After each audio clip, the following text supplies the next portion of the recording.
Hello दोस्तों, कैसे हैं आप लोग। आशा करती हूँ आप सब अपने जीवन में खुश हों। तो आज हम आए एक नए कहानी के साथ। कहानी का नाम है होनी बहुत बलवान चीज़ है। अभिमन्यु के पुत्र राजा परीक्षित थे।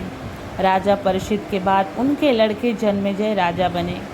एक दिन जन्मेजय वेदव्यास जी के पास बैठे थे और बातों ही बातों में जन्मेजय ने कुछ नाराज़गी से वेदव्यास जी से कहा कि जहाँ आप सामर्थ्य थे, भगवान श्री कृष्ण थे, भीष्म पितामह गुरु द्रोणाचार्य, कुल गुरु कृपाचार्य जी, धर्मराज युधिष्ठिर जैसे महान लोग उपस्थित थे, फिर भी आप महाभारत के युद्ध को होने से नहीं रोक पाए और देखते देखते अपार जन धन की हानि हो गई।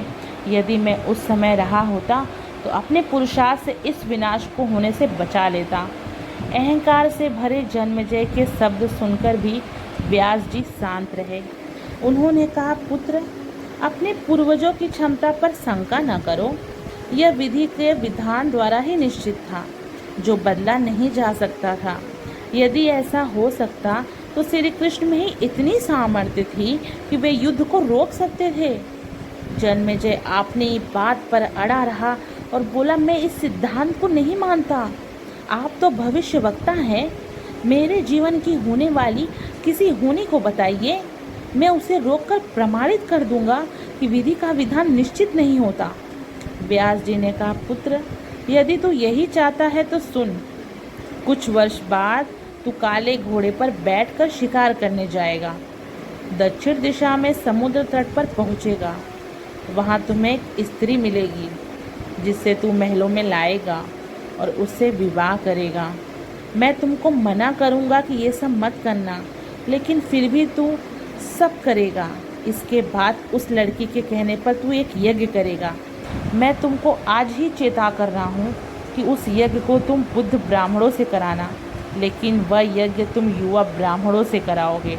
और जन्मेजय ने हंसते हुए वेदव्यास जी की बात काटते हुए कहा कि मैं आज के बाद काले घोड़े पर ही नहीं बैठूंगा, तो ये सब घटनाएं घटती नहीं होंगी।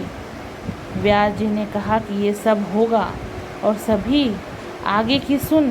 उस यज्ञ में कैसी घटना घटित होगी कि तुम उस रानी के कहने पर युवा ब्राह्मणों को प्राण दंड दोगे, जिससे तुझे ब्रह्म हत्या का पाप लगेगा और तुझे कुष्ठ रोग होगा, और वही तेरी मृत्यु का कारण बनेगा।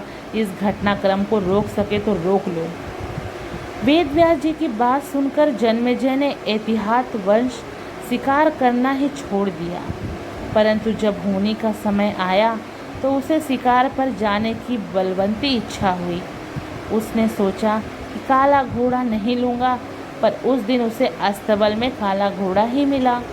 तब उसने सोचा कि मैं दक्षिण दिशा में ही नहीं जाऊँगा, परंतु घोड़ा अनियंत्रित होकर दक्षिण दिशा की ओर गया और समुद्र तट पर पहुँचा।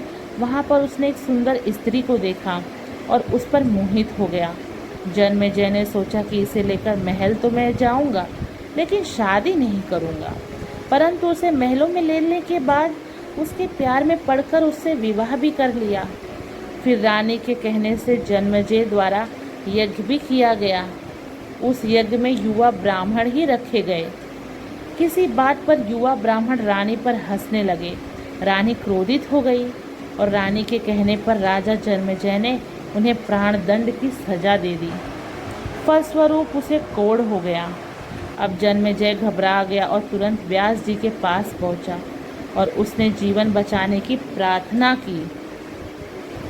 वेदव्यास जी ने कहा कि एक अंतिम अवसर तेरे प्राण बचाने को और देता हूँ। मैं तुझे महाभारत में हुई घटना का श्रवण कराऊंगा, जिससे तुझे श्रद्धा एवं विश्वास के साथ सुनना है। इससे तेरा कोढ़ मिटता जाएगा। परंतु यदि किसी भी प्रसंग पर तूने अविश्वास किया तो मैं महाभारत का प्रसंग रोक दूंगा और फिर मैं भी तेरा जीवन नहीं बचा पाऊंगा। याद रखना, अब तेरे पास यह अंतिम अवसर है।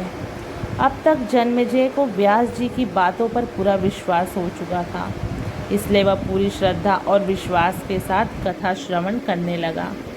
व्यास जी के कथा आरंभ करी और जब भीम के बल के वे प्रसंग सुनाए, जिसमें भीम ने हाथियों के सूंडों से पकड़कर उन्हें अंतरिक्ष में उछाला। वे हाथी आज भी अंतरिक्ष में घूम रहे हैं। तब जन्मेजय अपने आप को रोक नहीं पाया और बोल उठा कि ये कैसे संभव हो सकता है, मैं नहीं मानता। व्यास जी ने महाभारत का प्रसंग रोक दिया और कहा कि पुत्र, मैंने तुझे कितना समझाया कि अविश्वास मत करना, परंतु तुम अपने स्वभाव को नियंत्रित नहीं कर पाए, क्योंकि यह होनी द्वारा निश्चित था। फिर व्यास जी ने अपने मंत्र शक्ति से आवाहन किया और वे हाथी पृथ्वी की आकर्षण शक्ति में आकर नीचे गिरने लगे। तब व्यास जी ने कहा, यह मेरी बात का प्रमाण है। जितनी मात्रा में जन्मेजय ने श्रद्धा विश्वास से कथा श्रवण की, उतनी मात्रा से वह कुष्ठ रोग से मुक्त हुआ, परंतु एक बिंदु रह गया और वही उसकी मृत्यु का कारण बना। सार: पहले बनती है तकदीरें, फिर बनते हैं शरीर। कर्म हमारे हाथ में है, लेकिन उसका फल हमारे हाथों में नहीं है। गीता के 11वें अध्याय के 33वें श्लोक में श्री कृष्ण अर्जुन से कहते हैं, उठ खड़ा हो और अपने कार्य द्वारा यश प्राप्त कर। यह सब तो मेरे द्वारा पहले ही मारे जा चुके हैं, तो तू केवल निर्मित बन। होनी को टाला नहीं जा सकता, लेकिन नेक कर्म व ईश्वर नाम जप से होनी के प्रभाव को कम किया जा सकता है। अर्थात रोग आएंगे परंतु पीड़ा नहीं होगी। तो दोस्तों, ये कहानी में बस इतना ही। मिलते हैं दूसरे वीडियो में, तब तक के लिए जय श्री कृष्ण, राधे राधे।